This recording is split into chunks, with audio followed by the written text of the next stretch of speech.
Bonjour Volodymyr Zelensky. Merci de nous recevoir ici à la présidence ukrainienne, à la Bankova, comme vous l'appelez ici. C'est là que vous travaillez précisément 2 étages juste en dessous, c'est là où se trouvent vos bureaux. Dans quelques jours, ça fera 4 ans que la Russie mène une guerre contre votre pays lancée par Vladimir Poutine. On va parler des négociations évidemment, mais d'abord ce qui nous a le plus marqué en arrivant ici ce mercredi matin, c'est le froid. Il fait moins 20 degrés dehors et malgré ce froid glacial, c'est l'hiver le plus rude, le plus glacial depuis le début de la guerre, eh bien les Russes ont tapé les infrastructures énergétiques, privant des centaines de milliers d'Ukrainiens de chauffage. On l'a vu, la population grelotte. Est-ce que la Russie utilise l'arme du froid pour vous faire plier? Bonjour, merci beaucoup d'être là. Bien sûr que la Russie profite du froid. Bien sûr que la Russie veut infliger plus de souffrance aux Ukrainiens pour qu'ils acceptent ce que nos amis américains appellent un compromis. Mais en fait, il s'agit d'un ultimatum de la part de la Russie. Les Russes comprennent parfaitement que plus ils attaquent les populations civiles, plus ils tuent, plus ils enfreignent les règles de la guerre, plus ils éloignent la perspective d'un compromis entre l'Ukraine et la Russie. Parallèlement, Volodymyr Zelensky, les négociations se poursuivent entre vos émissaires ukrainiens, les Russes et les Américains, en ce moment même à Abu Dhabi.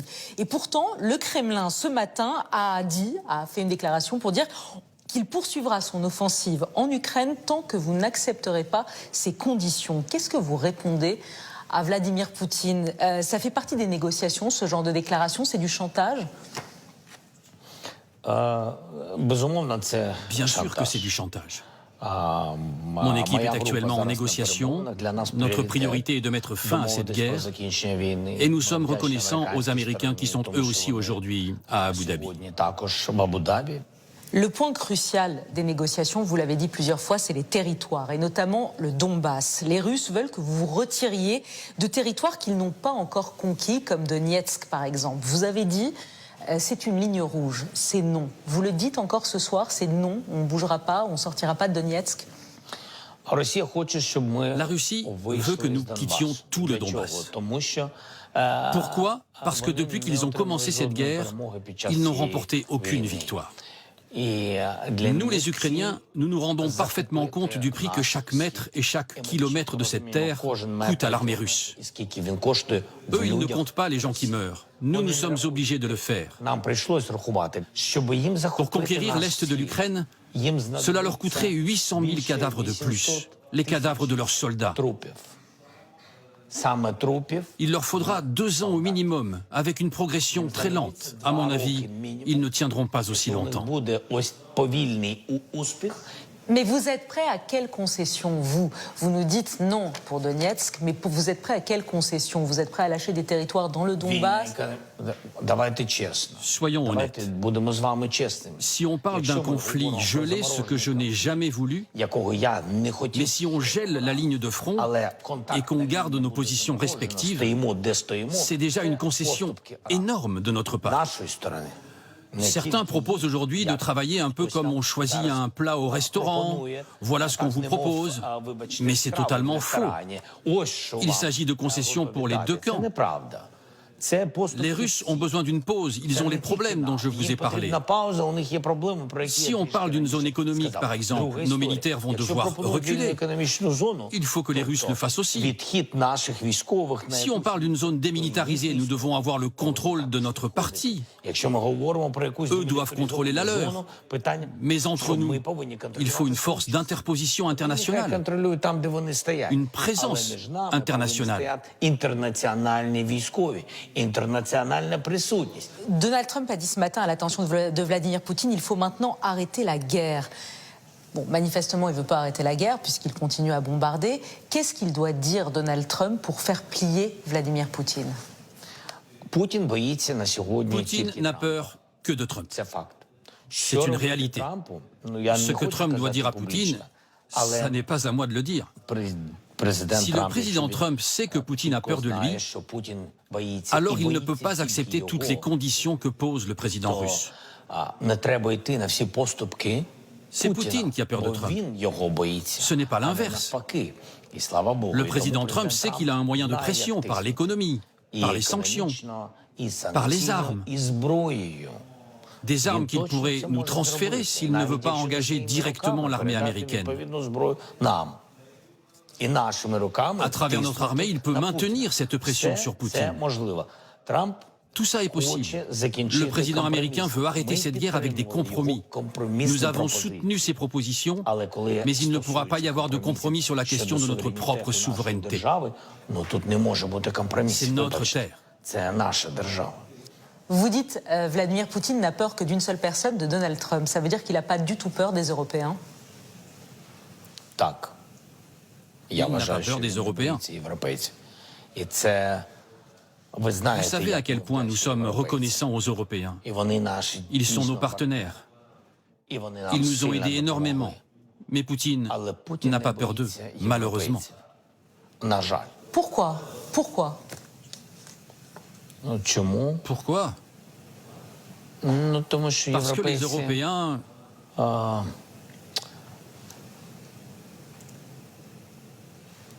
vivent dans un monde merveilleux, sécurisé, qu'ils ont construit eux-mêmes d'une manière juste, par leur économie, par leur travail.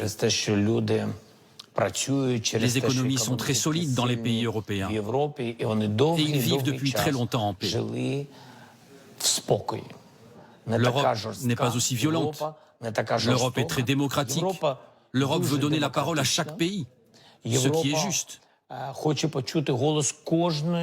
Voilà d'ailleurs pourquoi l'Ukraine choisit le chemin vers l'Europe, puisque l'Ukraine, elle aussi, veut vivre dans un monde démocratique. Mais la démocratie, la pure démocratie, ne peut pas vaincre Poutine aujourd'hui puisqu'il ne respecte pas les règles de la guerre.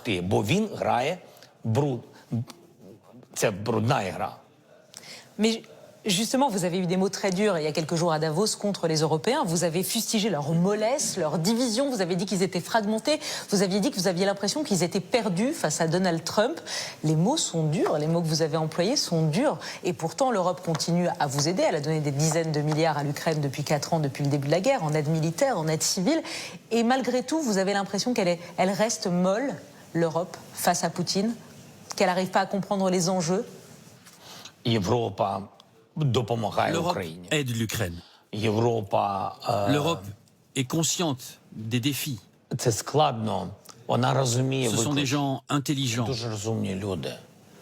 Mais vous savez, c'est comme si les Européens n'arrivaient pas à croire que cela peut arriver dans leur propre pays. C'est un monde totalement différent.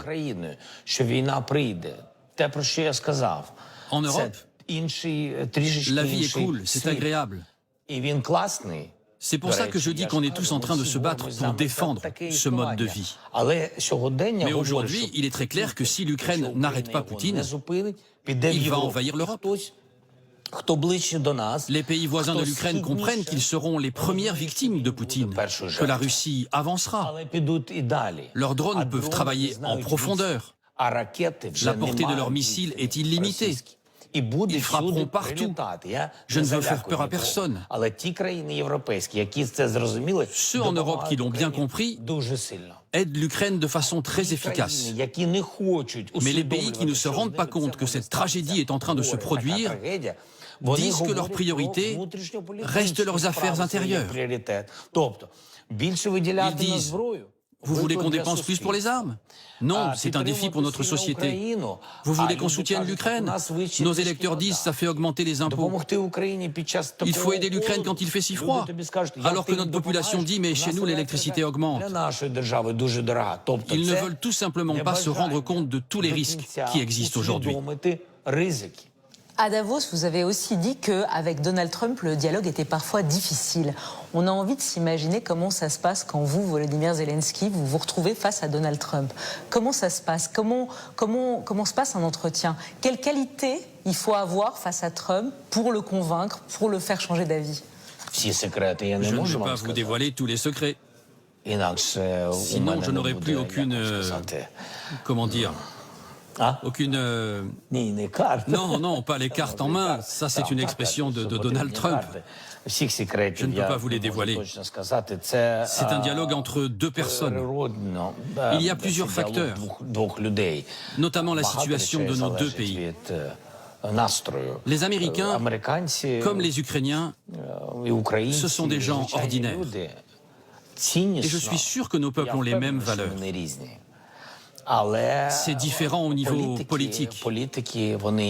À mon avis, les États-Unis ont d'autres priorités sur le plan géopolitique. Mais il faut que les États-Unis comprennent que l'Ukraine, c'est important. Et c'est un point crucial de mes échanges quand je parle au président Trump.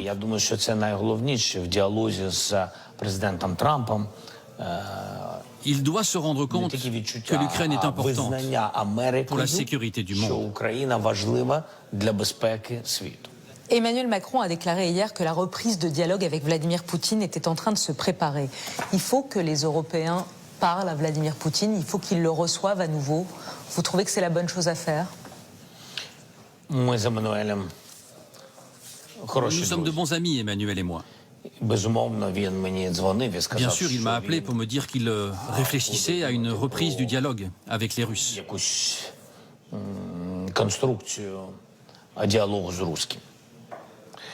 Il sait ce que j'en pense. Il connaît mon avis. C'est quoi votre avis? L'intérêt de Poutine, c'est d'humilier l'Europe. Il est très important qu'Emmanuel essaye d'aider. C'est important que les dirigeants travaillent pour essayer de ramener la paix entre nos pays. Et ce sera bénéfique pour le monde entier s'il n'y a plus de guerre en Ukraine. Cela profitera à tout le monde.